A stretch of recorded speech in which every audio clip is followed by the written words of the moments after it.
ऐसे जान के गड़ाओ तो कष्ट का होता है ना, और देखो घटनाएं घट जाती हैं, हाथ पैर चिथड़ा हो जाते हैं, सब सह लेता है, सब सह लेता है। जीव भगवान कान से, उसमें इतनी सामर्थ्य, वो सब सह लेगा। आप सहन करते रहो, उतना वो देंगे ही नहीं जितना आप सहन न कर पाओ। सबके पिता हैं, वो सबकी माता हैं, भगवान सब कुछ जानते हैं।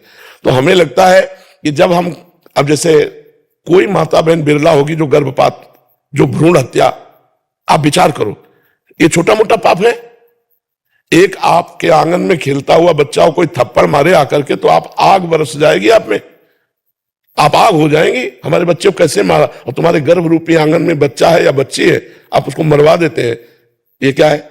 ये दंड नहीं आएगा? ये जब दंड आएगा ना, तब फिर जब कर्म का फल जब आता है, तब जीव भगवान को कोसता है, अरे वो अनजान बच्चा तुम्हारे गर्भ में पल रहा है, तुम ऐसी गलती क्यों की, क्यों आने दिया? अगर आ गया है तो चाहे कमजोर हो चाहे बुद्धिमान हो, आने दो उसको। मृत्यु लोक में आएगा, वो अपने कर्मों का भोग भोगेगा, साथ में मेरे जो कर्म है वो भी भोग लेंगे हम। तो हमें लगता है हम लोगों से ऐसे ऐसे पाप हुए हैं, ऐसी ऐसी गलतियां हुई, जिनका जब दंड आता है तो लोग कहते हैं भगवान ने क्या बिगाड़ा था, उन्होंने ये कर दिया।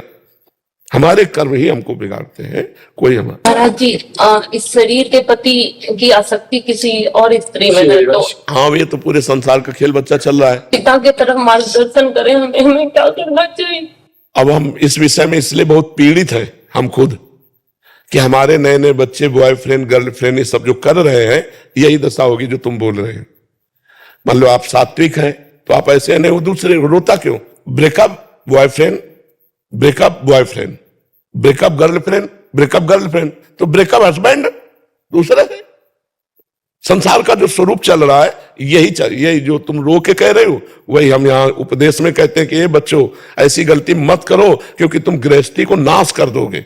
अब मान लो पति पत्नी प्यार से चले, कितना बढ़िया जीवन निर्वाह हो, अब वो दूसरे पे, तो तुम्हारी अगर पवित्र दृष्टि है तो तुम जलो बैठे बैठे, और अगर अपवित्र दृष्टि है तो तुम दूसरे को वर्ण कर लिया। तो बड़ी समस्याएं हैं बहन, ये जो आज हमारे समाज में फैल रहा है, girlfriend boyfriend live in relation, बहुत नरक है।